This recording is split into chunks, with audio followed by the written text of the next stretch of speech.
Well, thank you, Dr. Poyman. I did write some notes. My friend said, no, I'm used to you being here without notes. I said, this was last minute. I've got some notes so I don't go off on a tangent and keep you here till tomorrow. That would probably be called a filibuster in the Senate. But thank you for having me here. Everybody, thank you for coming out and standing up for life. Davita, I know I saw you come in. Your Davita always makes me smile. She was the one who, I think, called me whenever I was running after I had asked if Texas Alliance for Life would endorse me, and she's the one that called and talked to me, and I've always remembered that, but she makes me smile, and thank you for everything you've done and your endeavors in the future. And Joseph, who lives in the same neighborhood, just welcome to the president's slot, and yes, I think you'll find there's a lot of work to do in there, but welcome. So, as Joe said, the Lieutenant Governor was planning on being here, and he sends his apologies, but I don't think I have to tell any of you that his schedule has been on a day-to-day. His schedule itself is an event, every day-to-day, so he couldn't be here. But he did text me, so I'm quoting what he said. Tell them how much I appreciate the relationship I have with Dr. Joe and his support over the years to make us the most pro-life state in America. And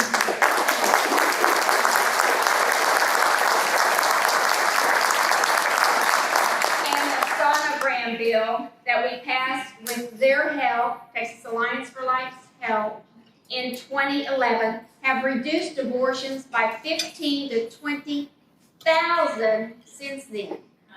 Did we hear that? 15 to 20,000. So the Lieutenant Governor asked me to step in and speak today, and I'm honored to do that. And I have some big shoes to fill. Or in his case, boots. And I literally mean big boots to fill. But I think today, for me anyway, and I think for all of you, today is about celebrating the culture of life, right? Through legislation that makes that possible. What makes that possible is the amazing work of Texas Alliance for Life. You being part of Texas Alliance for Life, are the most influential pro-life group in Texas. It's not Texas Right to Life. It's not any other association. It is Texas Alliance for Life. You're growing, you're making a difference, and you are the most influential pro-life group in Texas. And I appreciate that, right? Yes.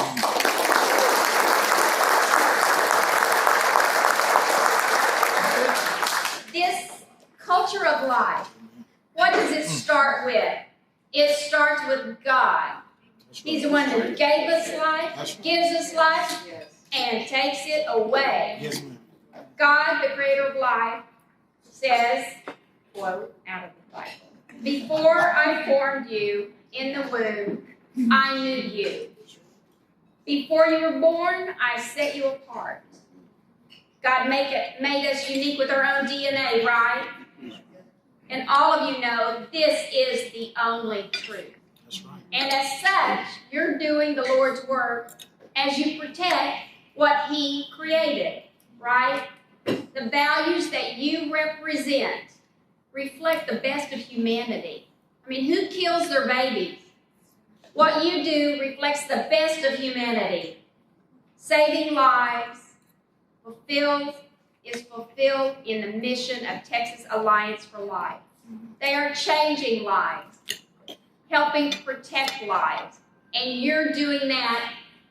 When we get finished, think about the number of times I give accolades to Texas Alliance for Life, the times we talk about the number of lives saved.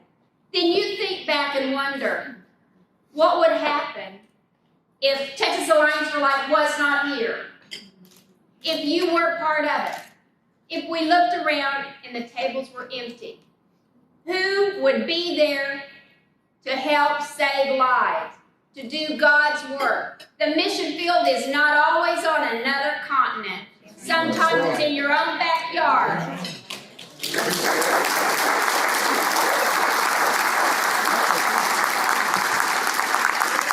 But you make a difference to Texans. Your voices are heard. Your voices, don't think you sit at that table and your voices aren't heard, or that you're out there online and you don't think your voice is heard. Your voices are heard.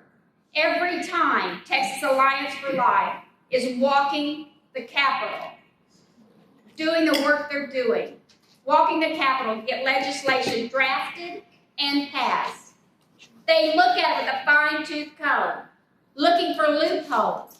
How can this be a solid piece of legislation that will support life, protect life? They are an invaluable asset to us, right? Invaluable asset to us, pro-life legislators, in our fight for life at the state's capital. In the 86th legislature, as Joe said, I authored Senate Bill 22, which prohibits local taxpayer dollars. That kind of been an arena forgot about till they brought it to me. Prevents local taxpayer dollars from being used for local abortions. Now, of course, so that was a success. And of course, Austin found some loopholes, with other big cities trending, following what Austin did. So we came back and we closed up those loopholes. But because of a process going on in the Texas House, that did not get passed. So that is a bill that will be brought back next session, thanks to truly Texas Alliance for Life. But I'll file it again. God willing that I'm still a senator, so we got to watch that. But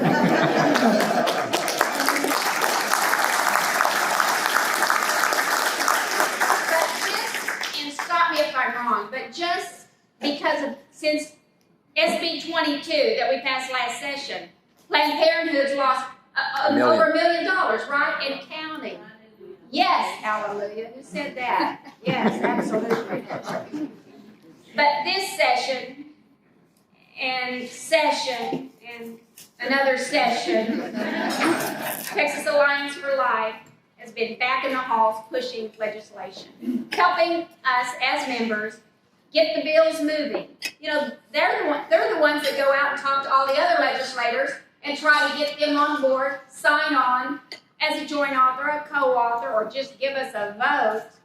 They work the halls all day. They're trying to, how can they catch legislators? Their work is never ending. And I see it. You may not see it. I see it. And I'm like, you just bring me the bill.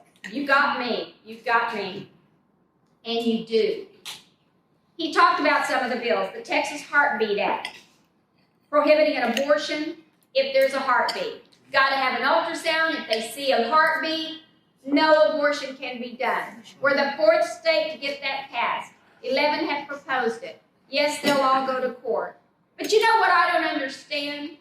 As a doctor, let's just take me out of the Senate hat, put on the doctor hat. Every time I write a prescription, I have to know, is for a woman, is she pregnant? If so, what trimester is she in? Why? Because the legal system out there recognizes that life starts at conception, and they can sue my butt if I write the wrong drug, right? So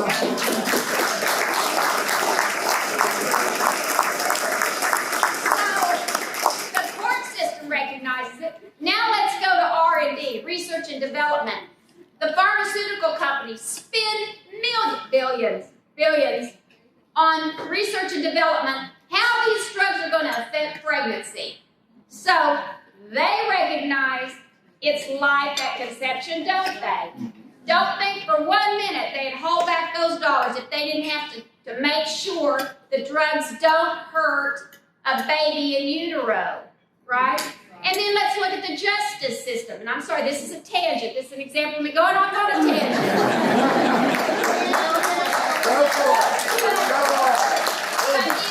But in the judicial system, our criminal justice system, right? If somebody kills a pregnant mom, they are charged with 2 murders if that baby dies. So it's life at conception, right? So what is the problem? Why is there failure in the courts? Because we've got evil sitting in the courts, and they're just deciding that we're going to insert the partnerships as they want.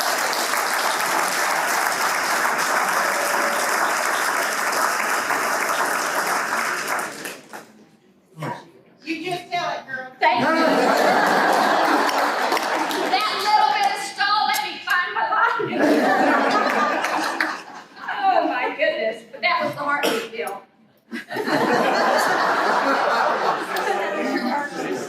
Yeah, my heartbeat's out there too. And then there's the trigger bill. That's the one he described. If the states get the right to roll back abortion, how it was before Roe v. Wade, we're ready. We're standing ready. That's the trigger bill. Yes, we added so that for the next 2 years, $100 million get to go to programs that promote childbirth, pregnancy, women that are families that are adopting, some dollars to help that, dollars that help miscarriage or the loss of a child. I was proud to support these bills, join author the bills, and I'm grateful for Texas Alliance for Life that stands by our side every step of the way. Every step of the way. And Joe, I would say that Texas Alliance for Life is, you're a force to be reckoned with. You are.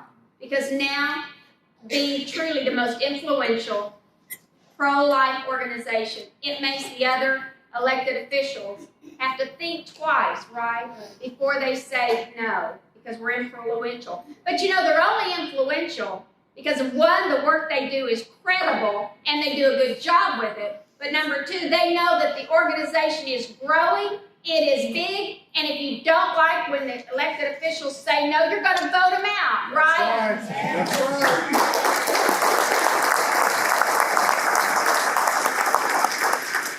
And think about it. These bills are historical, right? They're saving babies. The most vulnerable Texans are being protected. And that's historical. Don't forget, our legislation in this state, unless we're falling a little behind, it also serves as a model for other states, right? That's right. So we've got over 300 million people that can be affected by the legislation that we do in Texas. And there's nothing more important than protecting life, right? Yes. Right. So this is what your support of Texas Alliance for Life has done. And your advocacy has saved thousands of lives, and they will continue to save lives. Because once the legislation, we pass the legislation, start saving lives, of course it gets challenged in court. But we've gone through that. Evil doesn't make any sense. Evil one day will say one thing and another case say something else. God is the only one that makes everything flow together, right? Evil doesn't do it, but it will continue to save lives. And the message that we have on pro-life sends a strong message to the Biden administration and the Supreme Court that Texas is a state that cares about innocent life, right? And we will not stop until Roe v. Wade is gone, right?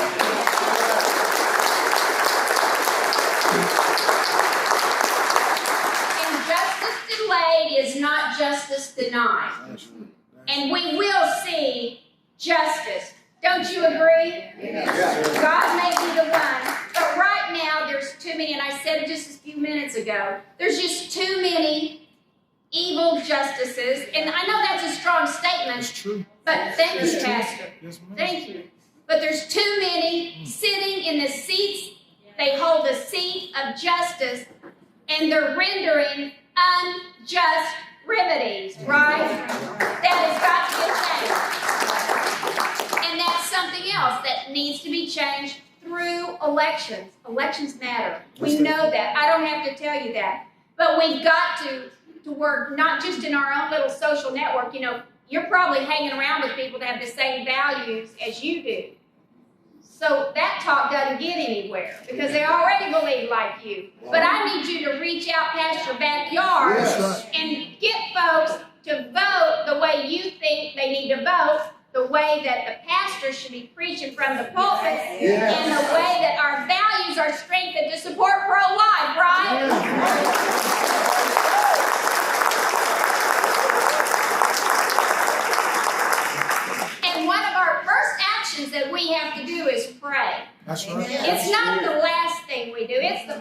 And it's not just about pro-life. That's right. Right? With everything, the crazy stuff that's going on out there, what's right is seemed wrong, and what's wrong is definitely right. I mean, that's what they're professing. It makes no sense. Evil makes no sense.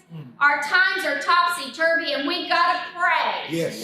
God said we'd experience this at the end of times. And I'm like, well, Jesus, I want you to come, but I don't want to experience all this. And I think he's thinking, little girl, do you need to go back and reread Revelation? But we've got to pray, and we've got to get people to vote, so that they will vote in pro-life judges, in pro-life legislators. And I'm so thankful for the ones we have. You know, I'm a woman of faith, in case you can't tell. I've got 4 adopted, beautiful daughters. A 15-year-old, she's up to here, I'm up to here. But I know, God has a plan, and that's with high heels on. He's got a plan for every life that he creates, right? And God gives us free will in hopes that we will seek his truth and spread that truth to others. That's our mission field. But I'm excited. I am excited because I've been in the Senate for 8 years, and I've seen us marching closer and closer to getting rid of abortion clinics. Can't you feel it? I know it's there. And words have meaning, and we've got to put it out there. We will close down these abortion clinics, right?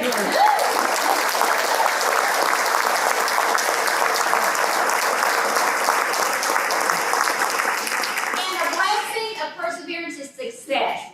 Believe that? Okay, I want you all to repeat it. The blessing of perseverance is success. One more time. The blessing of perseverance is success. And are we going to persevere?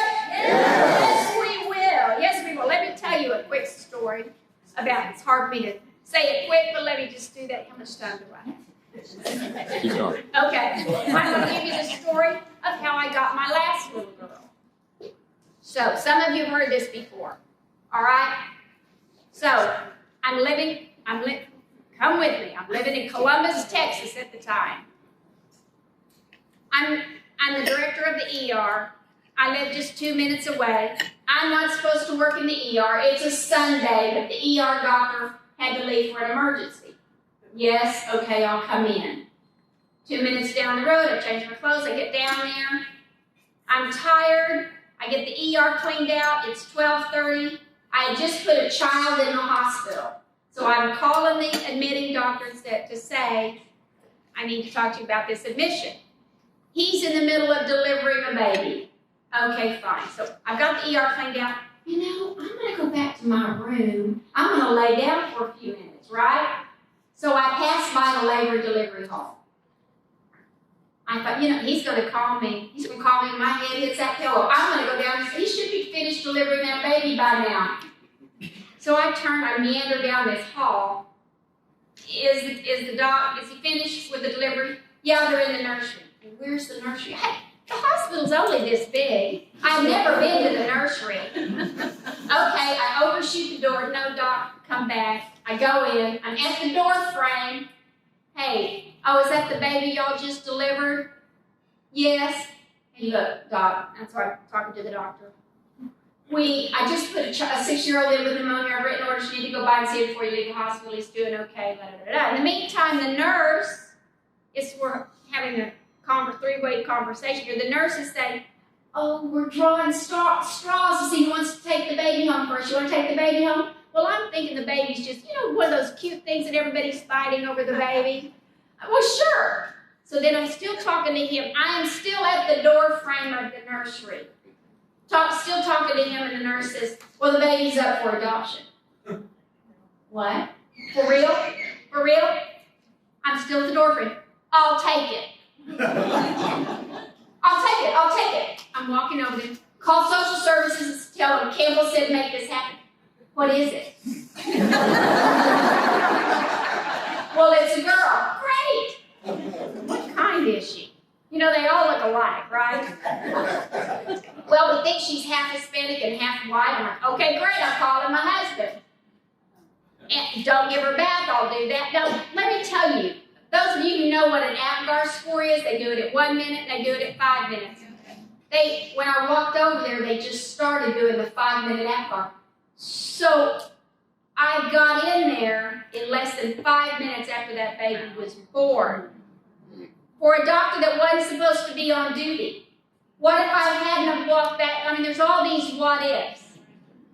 I called my husband at the time I was married. He's having a conversation with the doctor. What are you doing? This is baby time. And he peers in and said, well, we were praying for a boy. Well, God sent us a girl.